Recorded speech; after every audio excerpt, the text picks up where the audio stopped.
What's up, everyone? I'm Merk, and this is Trading Shots, a show where our panelists debate all things CWL, and I'm handing out points for strong arguments and hot takes. Well, we have survived the heat of Miami in the CWL Finals. Joining us again is Nameless and MoMo. Maven, sorry, Trading Shots fans, he will not be joining us today. He doesn't like you very much, but because this is a special week, we are switching back to a format that some of our longtime fans might remember, 1 versus 1. Guys, thanks for being here. How you doing today? So far, so good. You're not going to beat me. I mean, where's my real competition? Where's Pac?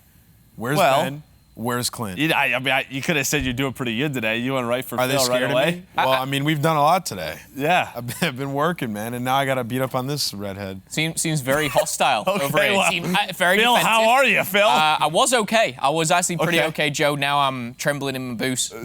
I'm scared, if I'm honest. Yeah, I mean, the wrath. He's stuttering, too. The Like, killer eye in his I look. just don't know what to do anymore. I just drank a game fuel. I'm ready to go. All right, well, let's get right into it. CWL Finals is in the books, and we have our CWL Pro League champions. Congratulations to eUnited, and good job to GEN.G and FaZe for getting that 2nd and 3rd spot. With all of that being said, let's get it going with First Blood.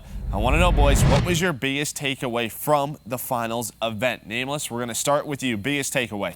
I'd say my biggest takeaway is that eUnited looked amazing. Like, even that they lost that first series 3-0, for them to be able to bounce back and win 3-0 after that shows that this team has tenacity. That's something that we were talking about eUnited in the history of this team throughout the year, is that when they lose a map, they sort of get down on themselves and they wear their heart on their sleeve, and it can spiral out of control. And I thought that was going to happen during that first series, but it didn't. Something clicked, and they became a special team in that second series and destroyed them. Yeah, I got a little bit worried there. I don't know about you guys, but after the first series went down, it was a 3-0. I asked JP for some of the stats. There was a couple of players around like a 0.6, 0.7, and I was like... Played a 0.5, right? Yeah, it was something ridiculous, and I was like, uh-oh, here we go again. I got a little bit worried, but they bounced back in a big way. Phil, for you, your biggest takeaway? For me, my biggest takeaway was actually GEN.G and how it kind of all fell apart. We saw GEN.G throughout the whole year. You know, these guys kind of just falling short. But it came to Miami and these guys stepped up. They shut down 100 Thieves. They shut down many, many teams. And then they won the first series 3-0. It was all looking so good. They had one more hurdle to kind of manage, and then out of nowhere, they lose Hardpoint, they lose Search and Destroy, they lose, it all just goes out the window. And I was so surprised by that because I thought they'd finally hit the nail in the coffin and they'd found that composure, but where the hell did it go? Yeah, I guess you can kind of take that away, or you can take away, like, they can win a championship, right? Okay. A couple things go their way, they can possibly still win it. I think them 3-0ing eUnited proved that they're a championship caliber team that can take home a win. But, you know, with some good fortune and some Call of Duty luck, because you do need an element of that to win a tournament, they can win one. Yeah, I think as well, one of the big things for me to take away from the event was we talked about the SOG buff, and we talked about it for 1 week, right? We saw it at 1 week across divisional, the last week of Pro League. But I think some of the best performers throughout this weekend, I saw like the Scuffed Team of the Week. It was 4 SOG players, and I think Scraps on that roster. So I just think if you look at the top 3 teams, you could argue they have the best SOG duos in the world, or some of them, and that really paid off for those guys. Well, one has Dylan. So yeah. Maybe Zed's solid, but one has a Dylan, and yeah. he is just unbelievable, man. Yeah, all right, guys, on to the next one. I want to know what player improved the most from Pro League to Finals. We talked about, the players have to step up. Who is that one player for you, Momo, that stepped up? For me, I think you could pick all the superstars, your Dylans, your Sims, but I think improvement for me was actually Nagafen. I think this was a player who come under a lot of criticism. He was replaced, obviously, with Spacely, came back, and everyone was like, why is this going on? But it was his consistently performance throughout not only Sunday, but it was the Friday, the Saturday, the things that go kind of missed. And Nagafen, I felt, again, went under the radar, but solid performances in the finals as well. And I feel like he was composed, which a lot of people doubted. So I've got to go with Nagafen. I think he played amazing, and I think he can win a championship. Yeah, I think, obviously, there was a lot of question marks around the roster move to bring Spacely back in, but one of the big questions was, how do you beat 100 Thieves? We lost to them 3 times at Anaheim, but it felt like it paid off. Nagafen steps up big time. They're able to get over that hump, winning a Game 5 against 100 Thieves, which then propels them to that grand final. So, yeah, a lot of love to Naga. And for you, who was that one player that stepped up big time? I like his answer, and I do think Nagafen stepped up. And I think the reason that they brought him back in was the second AR role. Nagafen's pretty comfortable running that second AR, and it works out well for this team. But I think the player that stepped up the most from Pro League was Mox. He was a player I've been really criticizing throughout the season because he kind of falls off in those big matches. That didn't happen at this tournament. Every time they ran into a big team, he turned up and went off. Whether it was Search and Destroy or Hardpoint, there were some maps where he was outperforming Envoy, who was my just dominant MVP of the tournament. If he won it, he was definitely the MVP. So I think Mox stepped up big time for this team, and I think he's the reason that they got over the hump of 100 Thieves. Yeah, I mean, Mox stepped up big time. That main AR role, right? I know the Desh always talked about it. How do we beat 100 Thieves? And it starts really with that AR and the secondary ICR, right? How do you go up against the likes of Octane and Slasher on a gridlock control to say? And that is what Gen.G opted to play, and they're able to get over that hump. So Mox, I think, is one of those players that finally showed that he can compete on the big stage. It was a lot of fun to watch, but that's going to do it for First Blood. Let's go ahead and take a look at our scores. I believe, well, you guys are tied at 5-5. It's just First Blood, but now it's time for Quick Open. Phil, I'm liking that picture. Why has he got his fist up? I'm just wondering, scared. I thought it was meant to be a picture of me, not McGregor. Oh, okay. Oh, I see what you're saying. Oh, I like that. This is fighting talk. This is trading shots. My second time. I lost the first one. I'm ready to win. Wow, that was not intimidating. All right. Well, now it's time for Quick Show. While we didn't get a three-peat from 100 Thieves, what we did get was an eUnited win in the end of the Clayster curse. What was the key tool that eUnited used to lock in the win? Ant, we'll start with you. Well, I mean, it was clearly the difference in Clayster's performance. Like, we saw him get destroyed in that first series, and then going into the next series, he played phenomenal. Obviously, their Search and Destroy as a unit was a lot better at this tournament than it was at the very last one, and obviously that's something that United needs to be good at consistently to be a top team. We saw when their Search and Destroy fell off, they completely fell off, and they weren't able to clutch up. But now their Search was back on point, and Clayster played amazing, and I think that was the key differences. All right, for Phil, what do you think? What was the key difference for United to just capture that title? I think, again, I like Ant's answer. I think Clayster played a big part in coming good in the second series, but I think in the first one, again, things just started to fall apart. Judging by social media and speaking to some of the players, it was actually Abizi who kind of got everyone together after the first series and was kind of saying, we can still do this. We might be a series down. And I think it's just being able to regain, being able to kind of reset. And it shocks me when it's from players such as Abizi or Prestini. These are players which are notorious from maybe kind of being a little bit shaky at the very end. So I think that was the difference maker alongside the likes of Clay just turning around, flicking that switch and just going from a 0.5 to whatever it may be.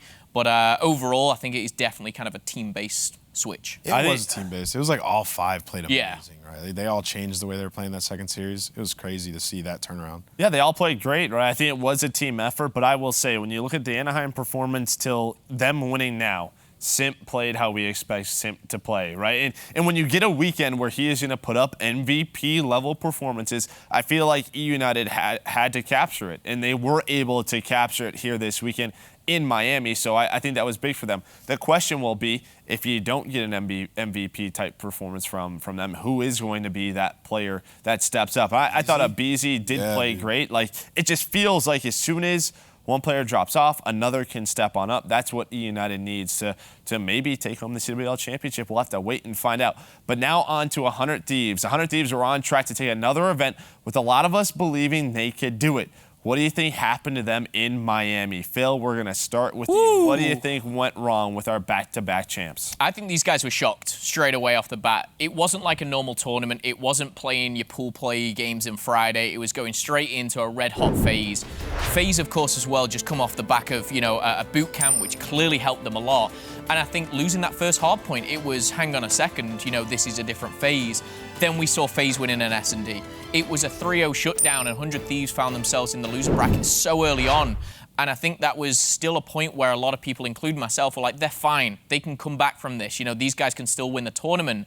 And they did make a little bit of a run. They took down OpTic, but they faced another formidable opponent from that boot camp, GEN.G, closed it out in Game 5. I think it was a big shock, and I think 100 Thieves may have felt the impact of that boot camp at CWL Miami. Absolutely. Yeah, I think that was sort of the big thing, right, is that the teams that went to the boot camp, maybe they were used to the new SOG, right? They still had a lot to work with. It was only a few days where maybe 100 Thieves had that extra practice on LAN Thursday and Friday, but there's no pool play.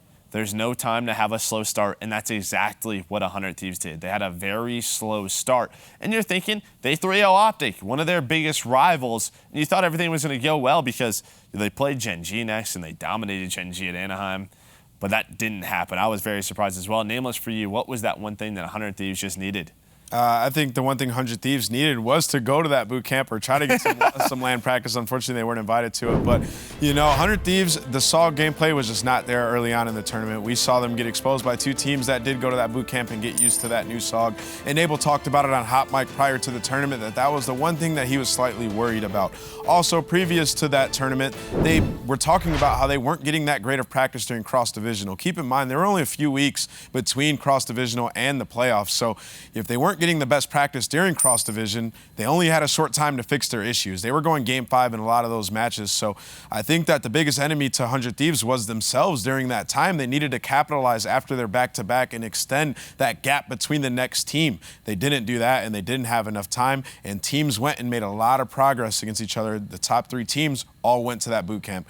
100 Thieves are at home, scrimmaging against teams who didn't perform so hot at the tournament. Yeah, and obviously you have to remember, they weren't invited to this boot camp, right? Like, teams did this to catch up to them. It obviously paid off, but maybe if you're 100 Thieves and those same 4 teams do the same boot camp, you have to find some practice partners, whether it's a Luminosity, whether it's a Reciprocity, whatever it may be. It feels like that second effort into finding a place or somewhere to boot camp needs to be there because it does pay off. Again, going at champs, though, you do have pool play. There's time to warm up a little bit. Just felt like, though, teams caught them off guard. You look at that GEN.G series, they lose both Search and Destroys. They lose a Search and Destroy to FaZe. That's what we were worried about, was Anaheim was so good S&D-wise. We were like, this won't happen again. You can't do that. Teams are going to watch their VOD. They're going to make adjustments. So, I think for 100 Thieves, there's a lot of little things that they can look at. But, the boot camp, we know how it paid off for our top 3 teams. And the 4th team that was there, OpTic Gaming, well, they had a rough time in Miami. They ended up going 0-6. While the teams they invited, they took the top 3 spots. Are they stuck in their own heads? Yeah. And what can they do to shake it off? Nameless, we'll start with you. They're absolutely stuck in their own heads. They've made so many changes. Previous to these changes that they've made role-wise, they were a top 3 consistent team, and they realized, they thought that they couldn't get over that hump with their last roles, so, they take a big risk. They throw a pre-LAN, and apparently they're dominating everybody there with their new roles. Karma's tweeting out that they're very confident in themselves, but the fact of the matter is, you can't just learn how to run a grapple in a couple weeks. It threw off the entire dynamic of this roster, having TJ run that grapple. He was their superstar alongside Dashy in the previous iteration of this team. They were amazing. They were consistent. Now they've lost that, so they have to go back to the drawing board once again. All right, Phil, for you, do you think OpTic Gaming is in their own head right now? I agree with Ant, and I think the thing to take away was the whole dynamic was off with OpTic Gaming. The specialists, the way things got changed around, it wasn't working. I do feel, and again, OpTic Gaming not winning one single map there, they had the toughest team, I think, coming in from the play-in bracket, Luminosity, who'd had practice all of the day before, and yes, they came in hot, and yes, they knew, the strats they wanted to implement, but as well, OpTic Gaming, when they do lose, maybe a chance to bounce back. They draw 100 Thieves in the loser bracket. Yes, they're in their own heads. Yes, they've made a lot of role changes and changed the whole dynamic. But again, they face 2 very tough opponents. That's no excuse. But it isn't an excuse. It isn't good enough. We're talking about OpTic. We're talking about the Green Wall, who should be top 3, minimum, I feel. All right, so let me ask you boys this. What would you guys like to see from OpTic Gaming? Because now there's sort of this discussion. I even think if you talk about putting TJ back to War Machine, Scump loved playing it, right? Like, Scump did have a very good weekend. He was the one player, I think, that there was a bright spot. You had 3 players around like a 0.6, a 0.7. Can happen. So, Phil, what would you like to see for OpTic? Do you want them to go back to the old roles, or do you want them to just keep working on this one? I don't feel there's enough time for them just to keep working on this current role. It didn't work. I think, yes, Scump actually played better than we've seen him in a while, but when you don't win a map, that's not enough. If someone needs to drop a 0.8 to actually win a map, like, you've got to do this. I'd like for them to go back to what was working, get as much scrim time in as you can. I'd actually like them to throw another boot camp, because even though they got a lot of stick for everyone else doing well and them not, the confidence was there. We spoke to TP, we spoke to the guys, everyone talking about it. They were feeling confident. It didn't work out, But the one thing that they need to get is that confidence back. Right now, they're in their own heads. Right now, they're thinking, what if this happens or that happens? There's so much pressure on OpTic Gaming to do well as well. But I think they need to go back to the drawing board, go back to basics, and get those roles reversed. All right, Nameless, what would you like to see? You got to go back, or are you sticking with this iteration? You definitely go back. No questions asked. It'd be idiotic for them not to. They just went to a tournament and didn't win a map. They have 3 of the most winningest players in Call of Duty history and 2 absolute superstars. Dashy and TJ were phenomenal previous to their change, previous to Cross Division. Those were 2 players who have been playing amazing all season long, other than maybe a week. And you switch it up and you take your superstar players out of their element. In no world is that a power move. In no world do you do that. If you're Scump, Crim, and Karma, you figure it out between you 3. You set those guys up for success. Like, I know at one point, Scump really didn't know exactly what he wanted to do on this team. He wasn't hitting those pinches, and him and Crim had sort of a problem with each other in game. They need to figure that out. These are the veterans on this team. They are in their own heads, and they can fix this by going back to their old roles when they were consistent and just getting over that hurdle with teamwork. It's something they can absolutely fix. Yeah, I think one of the big problems is, though, and we always talk about it, is like, there's a mentality when you get up on the stage, right? You know who's across the stage.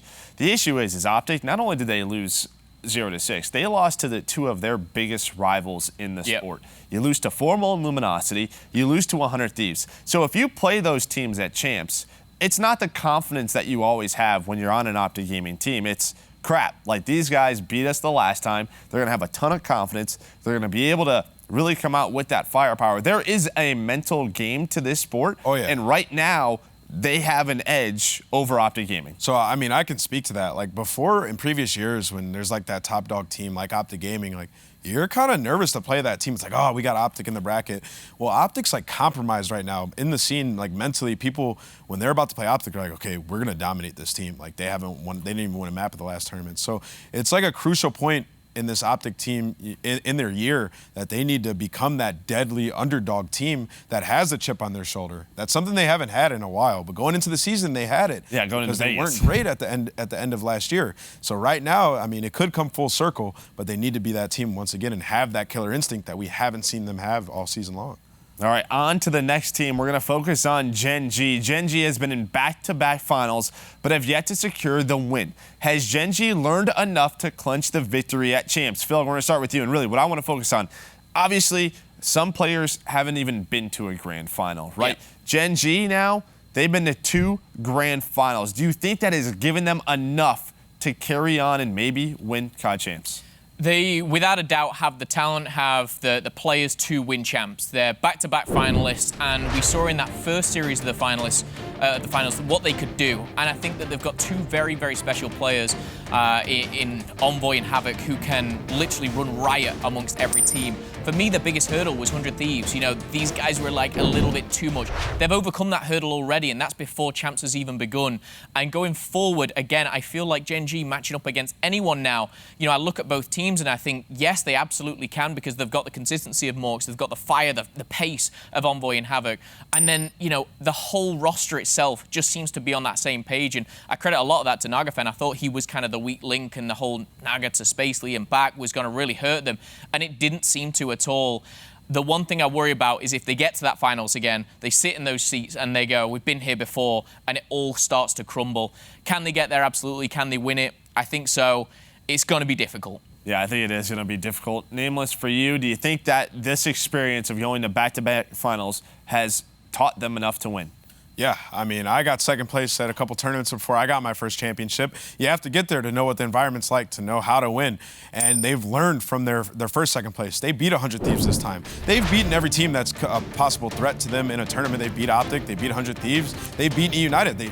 For God's sake, they beat them in the finals 3-0 in the first series. So can they win? Absolutely, GEN.G can win a tournament. It's just a matter of getting there again and doing the darn thing. I think that if they go through winner's bracket and they don't make any mistakes early on, they can take down a championship and they can win COD Champs. All right, so I'm going to follow that up to both of you. What do you guys think went wrong for GEN.G? Nameless, we'll start with you. What do you think went wrong in that grand final? Because, I mean, going up 3-0, or not 3-0, winning that first series and then getting 3-0'd, what do you think, what went wrong for them? Well, I'm going to give this one answer. aBeZy turned it on. In that last 3-0, aBeZy was on point. With the help of some very clutch plays by Pristini. Pristini may have not put up the best stats, but in that second series, especially on that deciding Game 3, Pristini was dominating. He kept getting pushed up to pipes and just picking up 2 or 3 kills every single time. And you could see it right after they won. Pristini stood up and was like, yeah, that was me, let's go. He won that 2v1 on that Game 2 when they were hopping over the fence. There was just so many small little victories within each map where you could see Gen.G was getting deflated. They were choking those little rounds, and it was creeping up in the back of their mind like, we are throwing this away. And it was aBeZy and Pristini each and every time clutching up in those little situations to throw away their composure. Yeah, so usually it's those little things, right? Those mental victories that eUnited had. Phil, for you, what do you think? Watching that final, what do you think just, well, 180 for Gen.G? I think for Gen.G, the problem was eUnited, yes, we had a new Clayster. It was a different Clayster, obviously, in the second series as well. aBeZy, without a doubt, it's hard to ignore, obviously, the stats that he came up with. But it was clutch factor. Like Nameless said, you know, these guys came up in 2v1s or 1v1 situations when someone's on the bomb, control, hardpoint, every single game mode. But it was consistency as well, and that's something that Pristini has been doubted for. Astis, I saw the guy start 11-1 in series and then 1-11 in the next. That second best of 5, though, all 5 players were on the same page, and it feels like that hype got to them just from the first map. They looked at each other and forgot that first series and thought, we're 1-0 up, 2 more maps and it's over. The crowd starts getting behind them, and then suddenly you're 2-0 down, you're 1 round away in control, and eUnited, they just polish it off so well. Yeah, so it just feels like for Gen.G, get through the winners bracket side, right? Don't have to beat a team twice in the grand final. And I will say, like, maybe it's just down to the weekend, but in Anaheim, it was 100 Thieves, right? That just handled business. In Miami, it was eUnited. Like, they beat them in the winners bracket as well. It just feels like there's always one team that they can't get behind. And maybe you have to just give props to those teams for doing their preparation and understanding how Gen.G plays. But we'll see at Champs if Gen.G can finally do it. But that's going to wrap it up on Quickscope. Let's go ahead and take a look at our standings. I believe that's going to put, I think, Nameless in first place in the lead just by 1 point. However, should be like the 20. fight is not over as Momo has one last chance to take it home. Oh, baby. It's time now for the grand finals. Nameless versus Momo, the winner. Will enter the Smack Talk Winner's Circle presented by ASTRO Gaming. Miami had a lot of surprising results. Looking forward, what teams are most likely to improve going into Champs? Momo, we're going to start with you. So, you saw a lot of teams maybe have a tough bracket, whatever it may be. Who is that one team you think will improve their placing at Champs? I'm going to go with the Green Wall. It has to start now. I think this is the time for OpTic to really step it up. Yes, they can't really get any worse. They didn't win a map. But moving forward, as I do my signature pose here, OpTic Gaming, left, right, good night. It's going to come in. It's going to be explosive. They're going to go back to their old roles. They're going to come in, and they're going to show the talent that is on this roster. We saw brilliant moments from Skunk. We saw brilliant moments from Crim6, but it just didn't come together. Yes, they had a tough bracket. Moments from Crim6. He had like one good map. There was a certain DM, I think you DM'd Maven and said, Crim6, you think he's not good? I mean, Maven said that Crim was one of the worst ICRs in the game.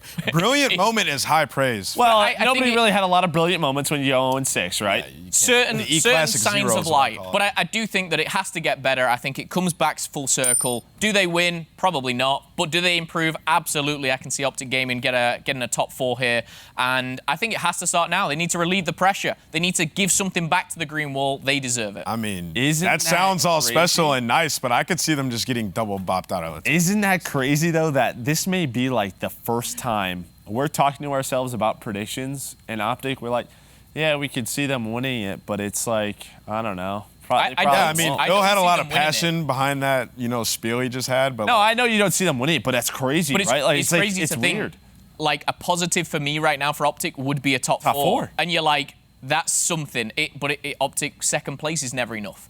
Ever since Vegas, it's just been downhill, and it's horrible, but they have to improve. Yeah. Have to. Well, hopefully pool play. They got to get out of pool play. Last champs, they weren't able to do so. We'll see if Aches is going to be into their pool, but I remember that's seeing things. I don't that's the think that's battle gonna of the happen. donuts right there. Neither one of those teams won a map. Yeah, Nameless, for you, one team that you see improving at champs. Easy. I mean, 100 Thieves didn't win this tournament, and they're going to win the next one. They're going to win CWL champs. I think that they're the strongest team. I think that, that cross division got to them a little bit, and it woke them up. They realized they needed to start practicing, but it was a bit too late. I think they will organize something like a pre-land going into champs, and they will improve greatly. They have too many weapons and too much experience to not win this tournament. Slashers went to a big tournament last year. He lost it. He knows what it's like. He went to this tournament and lost it, and he said, it keeps happening to me. I will not let it happen at champs. He's already grinding 10s. He's going to be the leader that this team needs once again, and they absolutely know how to win. I think every single team is still afraid of 100 Thieves, and if 100 Thieves didn't lose that first match to FaZe, I think they win the tournament. I think that FaZe came out hot and had the best day that they've had on this team this entire year on that day, and I don't think that they'll lose to a team like that again. I think they'll be prepared at champs. Well, I think as well, again, because the format of champs is different, I think it should help teams like OpTic. It should help teams like 100 Thieves, because at times they do have slow starts on Fridays when you're going into pool play. And you look at pool play, we know it's different for COD champs.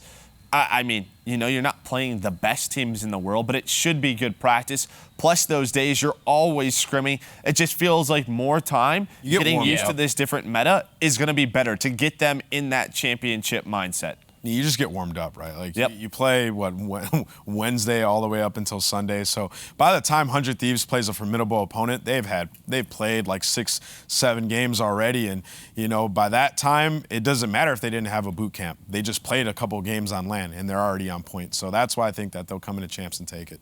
Yeah, I think the team for me, it's got to be Luminosity, because you look at the reciprocity hardpoint that they had when Dylan goes 25-2.